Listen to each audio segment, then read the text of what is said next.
So we're just hosting an open Q&A session. So you guys can use this time to work on JumpRope, set things up for next year. If you have specific questions and answers, we're not running anything specific on the how-tos unless people have questions.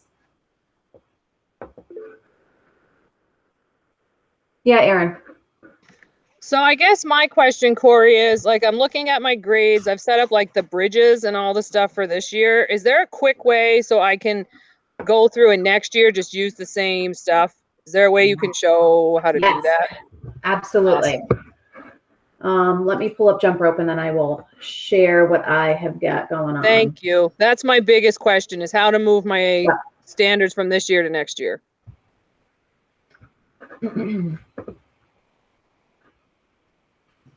And then to piggyback on that, Corey, a place to find that afterwards. So because we only do this a few times a year, to be able to find that information again another time. The how-to? Yes. Yes. Okay. So what I'm going to do is I am recording this session, and then when we're all done today, I'm going to go through and edit out like all the dead air and the unnecessary things. And then we'll host this in a place that will be easy to find, and we'll make sure that we get it out there so that people can see it. And maybe what we'll do is we'll share it as report card time comes closer as well. All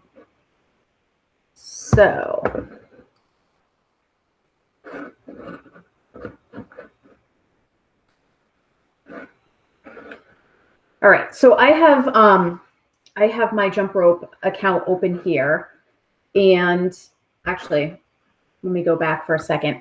The first thing that you should note, and I think some of you already know this, is that you can make it so that if you have more than one teacher in your grade level, so I know April and Erin, I think you both teach the same grade, that you can set your account up so that you can share assessments and things like that. So you're not doing all of the work, you can kind of divide the work up. So to do that, you're going to go into your class. I'm going to use my my training elementary class. And if you click on the 3 dots, you can edit your class. And if you scroll all the way down to the bottom, it says who can view and copy plan content. It is actually defaulted to only the teachers of your class, which is just you. If you change it to all the teachers in your school, then everyone in your school can see not your grades, but they can see the assessments that you have created, and they can copy them and use them for themselves. So, you know, when I was teaching 3rd grade, and I actually never had a teaching partner, but if I did, if I created an assessment, my teaching partner could then go in and copy that assessment to use for their class as well. So that would be the first thing to note. Now, to go in and reuse an assessment, so when you start next year, this will all be blank. This is work that I've done from this year. But if you go up to create and you have your standards with your indicators from your bank, you have your assessments, which have 2 options, new assessment and assessment from bank, and then you have units. If you click assessment from bank, this is where you can find every assessment that you have ever used. They'll be archived because Milt archives everything at the end of the year. And this is where you can also find assessments that other teachers have created and allowed you to copy. So I can see my current classes right here. Then I have my archived classes. So this is where if you're setting up for next year and you want to use this year's assessment, this is the one that you're going to pick. So you can see every single class I have ever taught.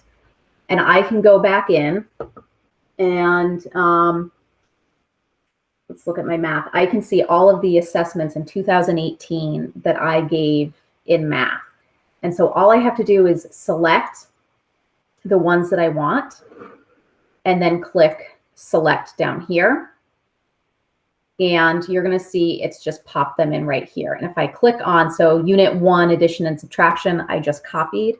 If I click on this, it automatically pulls in all of the indicators I had already assigned. So it prevents me from having to go in and pull those indicators, which can be kind of time consuming at the beginning of the year. So it does all the work for me. If I wanted to go in and take an assessment from somebody else, if I click other teachers' classes, I can see all of the teachers. Now I have access to the entire SU. You will only have access to your building, but I can see that Erin has changed her settings to allow people to copy her units. So if I were just to go in, I can see that she's got Bridges Math Quarter 2. If I click on that, I can select that and it will make a copy right into my account, and it doesn't change anything on her end. So here you can see Bridges Math Quarter 2, and if I click on that, it pulls in all of the standards that she has assigned to that. So I don't have to go in and grab those indicators. Erin, does that answer your question?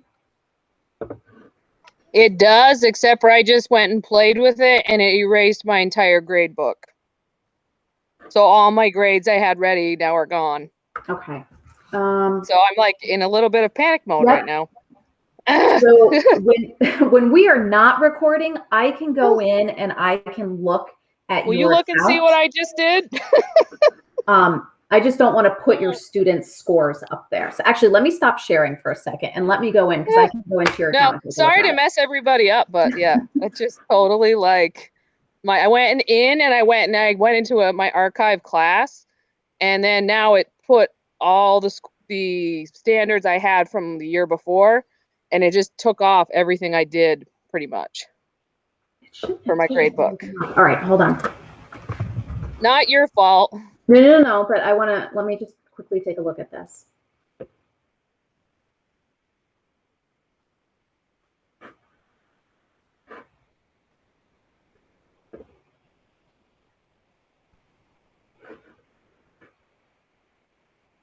Oh, that's odd. Okay. I am going to reach out to Milt. Thank you. Because my grades were ready to go out, and they're all gone. Okay. So we're on here until 11:30. So as soon as we're done here, I will get in touch with Milt and we will. No worries. I'll keep looking at it too and see if I click something. But yeah. That's really odd. It should not. That's bizarre. I've never seen that happen before.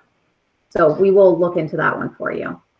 Corey, one of the things we talked about in our affinity group yesterday was possibly having the ability to have everybody at the same level across the district be able to have access to the same scores so that everybody's report card looked exactly the same for all of first grade, for all of fourth grade, so that if a student moves from one school to another, that they would have the same looking report card. And if they move, right before report cards are due, we could send that same report card along to the other teacher and they've already got a lot of the information, that type of thing. Yeah. Is that something that could happen at some point so that we're not constantly having to recreate our report cards every single year? Yeah, so the only thing that's going to be a little bit tricky about that is that different schools use different curriculum, different programs, which means different assessments that you would put into JumpRope itself. So Rutland Town, West Rutland, and Proctor for the elementary grades all use Bridges Math, and so their assessments are going to be specific to Bridges, different standards being taught and assessed at different times. Whereas if you were to head to, I can't remember if it's Middletown Springs or Wells, but they use Math and Focus. So that's where it would get a little bit tricky. I would say for things like ELA, that might be different, but I know West Rutland uses MyView, which other schools don't use. So, I think that there can be some alignment in really which standards we are targeting and really looking at essential standards or power standards or whatever language you want to use. But I'm not sure how uniform it can be in terms of what assessments are put in and what is assessed at what time. However, things should transfer from one school to another. So if a kiddo from Proctor were to move to West Rutland, everything that teacher has done should have already transferred. But beyond that, I think we would have to do a little more work as an SU with standards and things like that. I don't think that really answers your question, April, in a way that you were hoping. No, it just makes it, we need to work on unifying the district a little more. Yes, I would agree. Peter, do you have a question? Yeah, hi Corey. So we were talking, when was it? The last couple of days in our PLC about. I know we've asked before about JumpRope. JumpRope does not send out alerts to parents when students are missing work.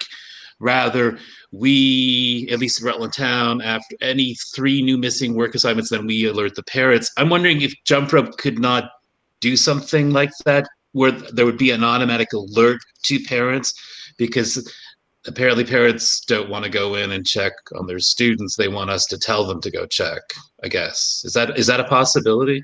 My understanding is that there is no way to alert parents through the JumpRope system that students are missing work. The student end of things, so the I guess you could call it the parent portal, is not really a parent portal. It's more of a student portal, and that it's hooked to the student's GRCSU account, which I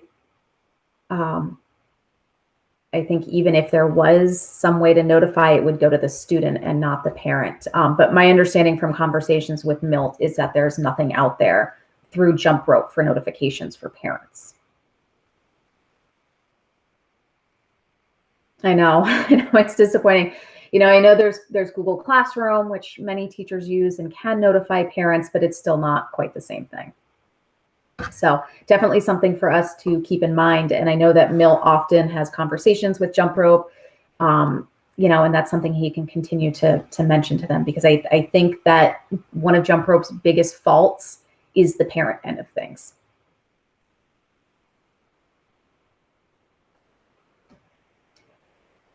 For those of you that have come on, we are not doing any necessarily formal training with JumpRope today. It's just more of a drop in. What questions do you have? What do you want to know about JumpRope? So feel free to unmute yourselves and ask, drop it in the chat, raise your hand, whatever works best for you.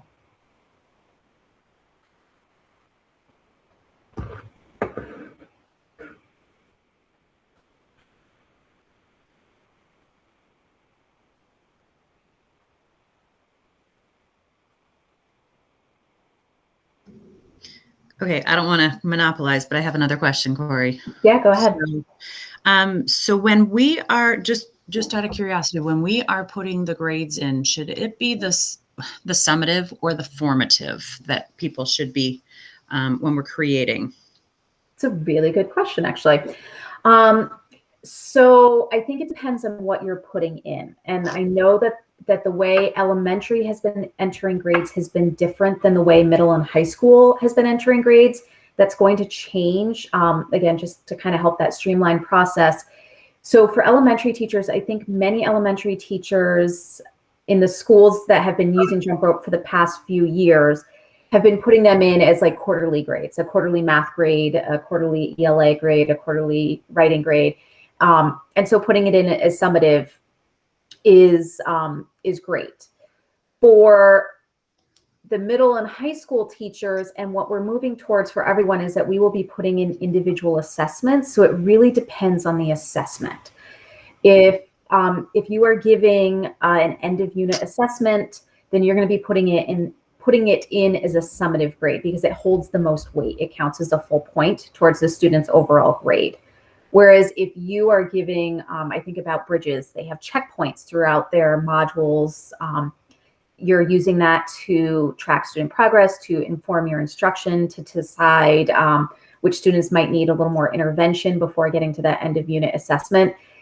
If you are putting those in JumpRope, they would be put in as a formative assessment, because it counts as 1/100 of a point and is not going to impact the student's overall grade. It's going to give you a nice view of the student's progress, but it's not going to impact that student's overall progress at the end.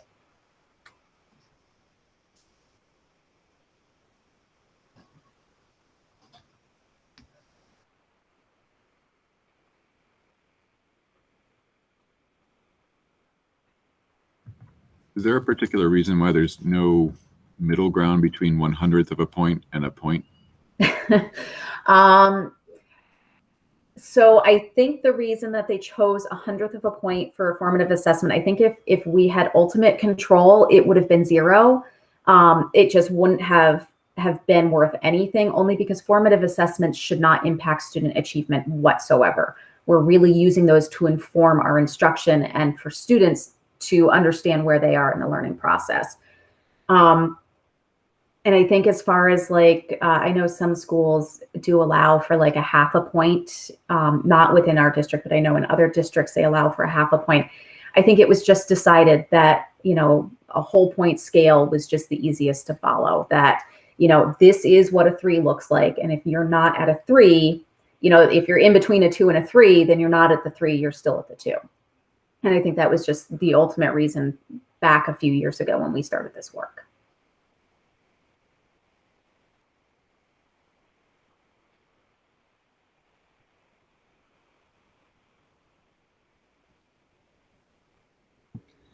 I'm curious if everything is in at the indicator level for teachers already at K-4, because they haven't been using the indicator level. I'm just wondering if it's already in there for them. Yes. So indicators have been put in there. I will say occasionally we do find that an indicator is missing. And if that's the case, you just need to let one of the coaches know, and then we get in touch with Milt. I know there has been a lot of work that has been done over the last several years, even before the merger happened. And so sometimes some of that work has not made it into JumpRope, and that's part of the work that we're continuing to do, is really looking at the work that was done previously and finding a way to just meld it and bring it together. So most of it should be in there. If something is missing, please let us know. There are a lot of indicators in there, so things have gotten overlooked by accident. And I guess I have a follow-up question to that. I was hoping to find a way, I think someone already kind of asked this question, April maybe, about streamlining for teachers, because we have something that we use that's a yearly handwritten report with all the indicators and the quarters that lets teachers know what they've taught, what they need to mark, and whether or not they can call that proficiency taught and give it a 3 or not. Is there a way that we could push out for K-4 or 5 in the schools that use Bridges? Is there a way that we can somehow create those assessments or something that aligns with that? Is there someone I could meet with maybe that we could do that and push that out to our K-4 teachers? Because I know they would really appreciate it. And it feels like if so many teachers are using Bridges, and there's quite a few, it feels redundant to have, 5 teachers in kindergarten creating the same stuff when they could just be sharing. I agree. Becky, when you're talking about the quarterly reports with the indicators, are you talking about the ones that Bridges has within the program that we were talking about at the meeting yesterday? I'm talking about sort of, but I also read those and I put the proficiencies and indicators on them and did a lot of work with that our teachers have been using. So I'm going to say yes, yes to all of your questions, that there is definitely a way that we can meet. And I'm really curious about what Rutland Town is doing. So maybe you and I can touch base to start looking at that and start making progress with that. So I'm going to write that down. I think teachers would really appreciate if we could take a little bit off their plate by doing it like that, if possible. Yes, I agree. Anything to lighten the load, and we don't want to be doing double duty here.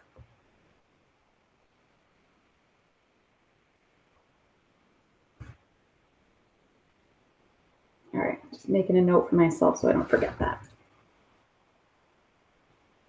Peter, did you have another question? Yes, thank you. I noticed Lisa was here. Hi, Lisa. So this is kind of a Lisa question, I think. I know in our affinity group yesterday for social studies, we were talking about, because we're moving on to the C3s, and I apologize to everyone else. So I guess the question came up, will Milt still be putting in all the proficiencies and the skills, or will he just be putting in the C3s and the proficiencies and the skills as well as we had this year? Really, Peter, it depends on where your department gets to. So if the department gets to a place where you guys have a unified set, everybody's on board, we've articulated the priority standards, like we're ready, the essential proficiencies, we're ready to go, and we're all on the same page, then we can clean up that standards bank and eliminate everything that does not apply any longer from the old sets of standards. So, and for each department, that's true. It's really when your department gets to the place through your work, and we'll be spending time next year in our affinity groups and our GRC. We'll bring back GRCSU wide PLCs once a month now that the pandemic is mostly behind us, and re-engage in that work. And most of that work will be focused in this area around both building out proficiency skills once you have your core proficiencies, but if you haven't done that part yet, that needs to be first. And trying to get everybody there, and then we can clean up jump rope as we go, and each department, when they're in a good place, we can simplify that list. So, oops. There we are. So just basically continue as we've been doing, slowly incorporating the C3s, and then once, because I know the three of us, we've come together and chosen them, but further work should be done, and then we'll clear it up on jump rope. Okay. Yeah, I mean, it's one set of standards for all schools. So every teacher who accesses that standards bank has to be on the same page to be ready to simplify and move those forward. Thank you. Erin? I was just going to say, I don't know if this is helpful for people, but West Rutland for Bridges has quarter reports for I think it's K to 5, where we're able to score like the standards that go along with jump rope. So I don't know if people are interested in that. Amy Torrey might be somebody to double check with on those. And she also made a thing so we can keep track of their scores throughout the year using the Bridges materials and the maps. So if people are interested in that kind of stuff, Amy Torrey is a person to get in touch with. And that's how I set up my jump rope scores for Bridges. Erin, are those the same ones that we've been using in the past, or is that something new? I believe they're the ones you still have, Becky. Okay. But she has done a little bit of updating and making some report forms for us so that we can easily do jump rope. Cool. I would love to. I'll touch base with her. Thank you.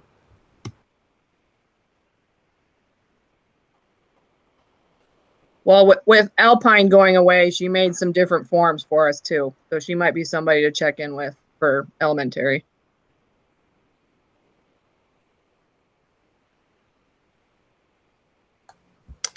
Corey, can I just confirm that you said we're going to start? So I teach kindergarten. So again, we only go in twice a year and grade. We grade second and fourth quarter. And again, it's kind of more just quarterly grades. So are you saying we're going to have to go in and start putting in like those foundations assessments, bridges, and all that? Yes. So we are going to start making the shift to assessments that we're giving. That's how we're going to score in jump rope. It just gives us a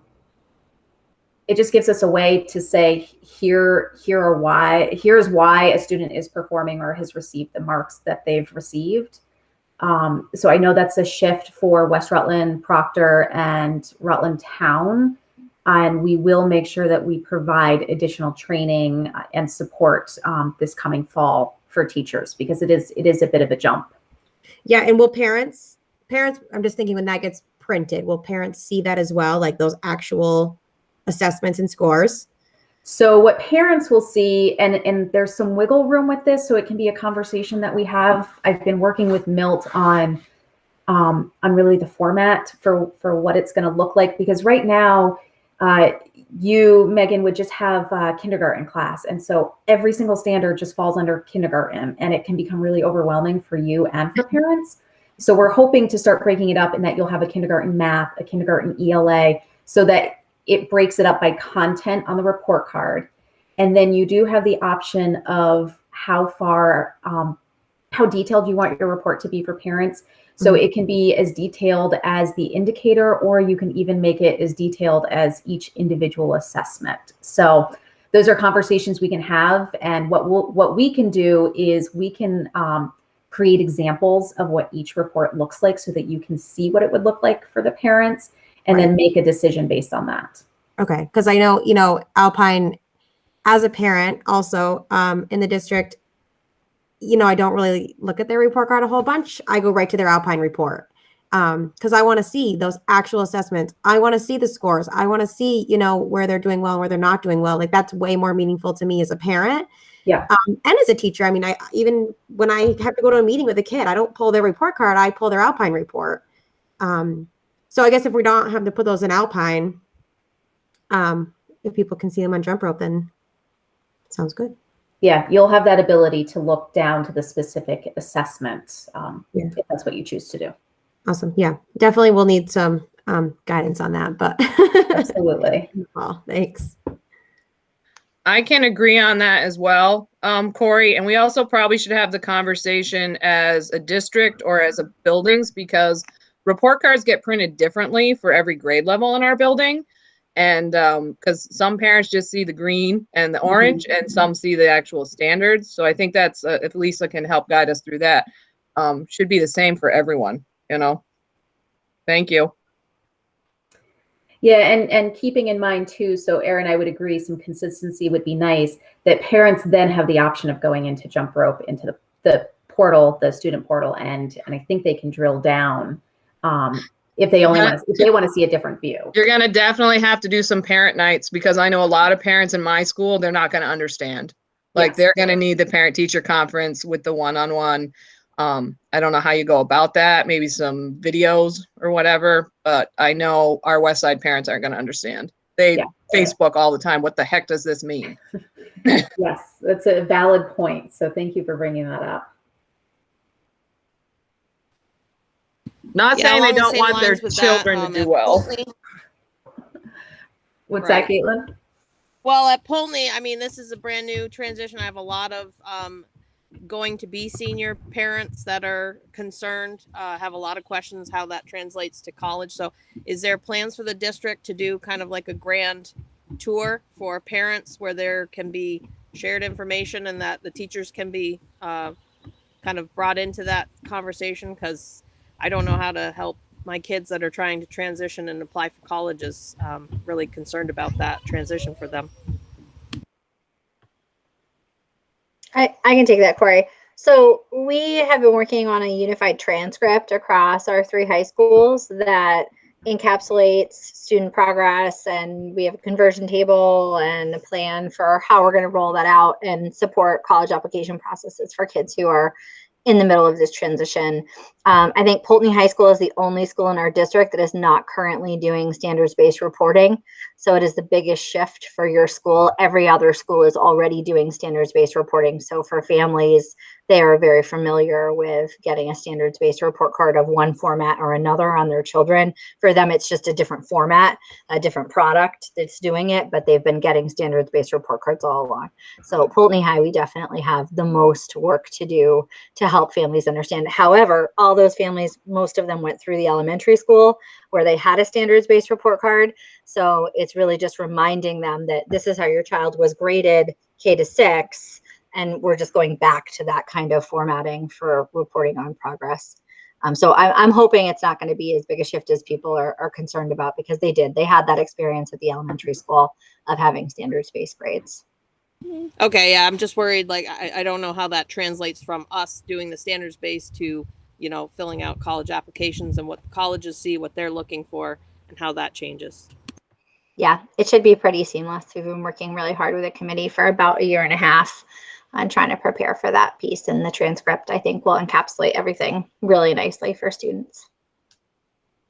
And then when you're filling out, I know for my classes, I would differentiate between like labs, projects, and I know we're kind of down to the 3 choices of it's a project, it's summative, or it's formative. When they get a printout for that, like, will they know like, oh, this is how I did with my lab portions, or are they just going to see a summative, formative project breakdown? I think that as of now, that's just how it's broken down. Your summative and your project are worth the same. They're both worth a full point, with the formative being worth 1/100 of a point. I'm not sure that there's any way to break it down more than that.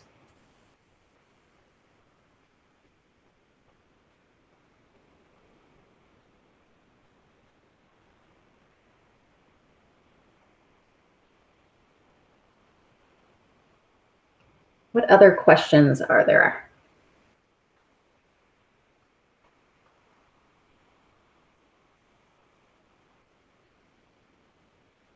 I have a technical question. It may be more one for Milt. I teach music, and so all of my classes are effectively doing the same assessment. But when I created the assessment with the indicators linked, and I said, "Oh, I'm going to create it for both first grade classes," and then I went to the other first grade class, and the indicators didn't come. Is that a Milt question? Let me just look quickly. So you On the other submitted hand, I did recently create one, and like whatever, a few weeks ago, and the indicators did get shared. So I don't know if that was just a fluke, but it happened throughout the year where they did not. where they didn't change over. Yeah. I can't even get mine to create at this point. Yeah, I wonder if there was some sort of glitch in the system. Mark, I can write this down and play with it a little bit and see if I can recreate the problem, and I can tap into Milt as well, and see what we can find out. Yeah, I guess because when I first logged in, you were talking about how you could borrow an assessment from either from yourself or from someone else, and the indicators would be brought in. Whereas it seemed like I had to make sure that all of my indicators were in every class before. I don't know. Okay. Yeah, it should pull the indicators right in for you, but that's interesting. I will play around with it and see if I can recreate that problem. Okay.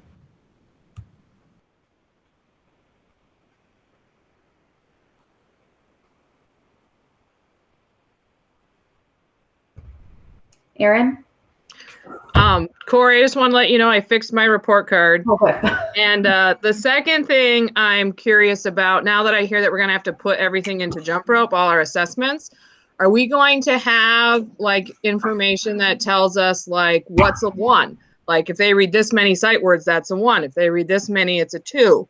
You know what I mean? Is there going to be a way that we can have some kind of consistency over how we're all scoring these things into JumpRope, knowing that's a 1, 2, 3 system? Yes. Okay. So really good question.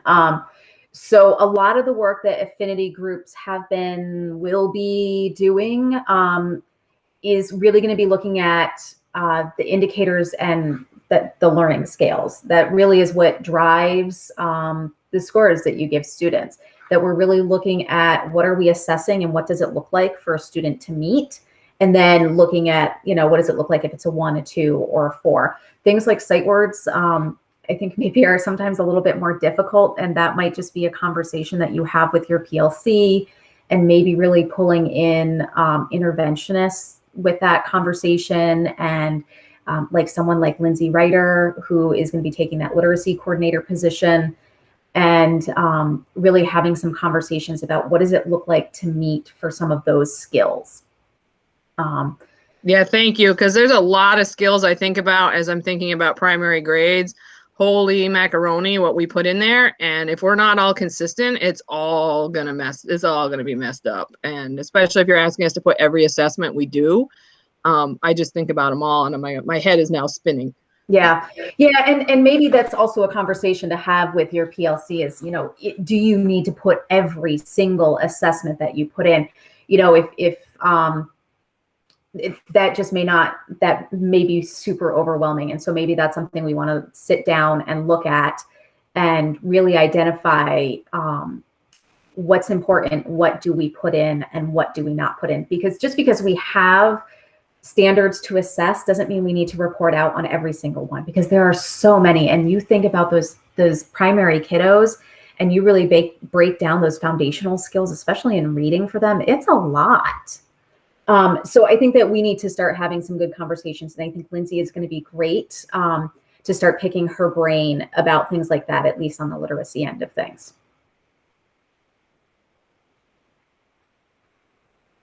Peter? I was just going to say, you'll get used to it. You'll get used to JumpRope is always there and you're always on it. And on the other hand, you don't have to worry about stressing out about, every quarter or every semester about what do I put in, because it's there. So for middle school where I teach, it's an ongoing progress report. We just hope the parents will be looking at it before we have to tell them about it. Peter, thank you for that. And I think that's important to bring up. So before I left the classroom, I was using it in that I put in every single assessment that I gave students, and I put in every formative assessment because it was part of the goal that I was working on, and it was part of the goal I was working on with Terrence Learning Lab as well. And it's a lot of work up front, but once you get that upfront work done, so like your first year is going to be your hardest, and once you can get past that first year, it becomes easier. And I found that using JumpRope in this way, my students were achieving at a higher level because I had a really clear picture of where they were and where they needed to go. So it is a lot of work to begin with, but it is worth it in the end. Yes, Corey, and it also, at least at our level, I don't know about the lower grades, elementary level, but kids are regularly checked, and it's a good reminder for them if they have missing work, missing assignments, because JumpRope tells, as long as the teacher puts it in as missing as an N, then they are alerted, well, this is missing, and you need to get that in as well, which helps. I don't know if that helps the lower grades, but it certainly helps us. Might help your upper intermediate. Probably not our K to 2, K to 3, but it's good to know. Just another technical question. So then I know with our former structure we had like you take a semester course, so that'd be 2 terms and a final. Do you guys know how that infrastructure is going to change now with JumpRope being the major proficiency-based assessment? I don't know if I really understand your question, Caitlin. So it used to be to get credit to pass the class. We had term 1 and term 2 broken into weighted like averages. So there's like if you get a grade, which was a quarter grade for my biology class, that'd be 43% of your grade, and then term 2 for biology would be a grade which would be 42%, and then a final exam is 15. And then those would be the calculators for did you earn the credit or not. So with straight formative, summative, and the projects, will there be like, this is where you're at to check in for the quarter, this is where you're at for second quarter, or at the end of the 18 or 17-ish weeks that we have for a semester, that's what you get, like no final exam? Well, you can still do a final exam as a summative or even as a double summative. So, that's part of it, although we'll continue to work on proficiencies and how students demonstrate proficiencies and what are the best ways to do that. But no, it'll go in as a semester average. What you can do is at the quarter point, the parent report is just what it is. That's where the kids are toward meeting proficiency, and they can see all of their grades and their scores and their average based on that information at that time. And then they can see it again when it comes to the end of the semester. So it's a rolling average for the whole course. It's not 2 separate averages that then get averaged together. And I think it's important to note as well that we use something called the decaying average. So the more recent grades hold more weight and are higher, average at a higher level than what would happen earlier in the school year too. Okay, so and that's per indicator. So okay. If you score, say you've got multiple, say we're doing a particular indicator and you have 2 labs and performance that they have to do about that, a write-up or a presentation or whatever it is about their finding, then you would have 3 summatives toward that indicator. Your final, the last one, would be weighted more heavily in the grading than the first one, with the idea that if students are progressing over time and acquiring proficiency over time, that their final performance is the one that counts the most toward their overall score. So in order to have that weighted more, I would need to wait, and that it would have to be at the end of the course then. Mm-hmm. very similar to a final exam. Is that going to be per course that decision is being made, or are we free to just, with certain classes we have a ending summative and some classes you don't? Just because I know, like, as a school, we know for planning our curriculum that, at the end there will be final exams. And I guess I'm trying to struggle with how that looks now. At the secondary level, there's a lot of culminating activities, right? For a semester or for a course. So you're going to have significant summatives, whether it's a final exam, it's a project, it's a performance, it's some way that the student is demonstrating proficiency and mastery in a significant way. But in JumpRope, it's broken out by indicators. So only the indicators that you're assessing in that final performance are the ones that would be scored in that final performance when you enter it as an assignment.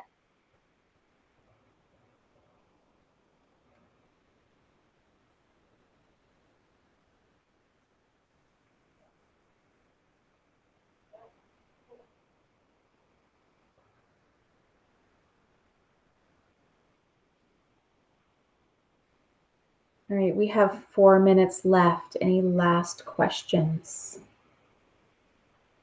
She just made me think of one more question, Caitlin did, because I was under the assumption that K-4 was doing last grade entered this year. As far as what shows up on JumpRope? Yes. Okay. So that, I want to say that had been a discussion several years ago about the difference between our elementary grades and our middle high school grades. And I'm not sure that JumpRope lets us have 2 different grading options. I believe, and I can double check with Milt, but I believe it is a decaying average for everyone because we could only pick one way to go. Gotcha. Okay.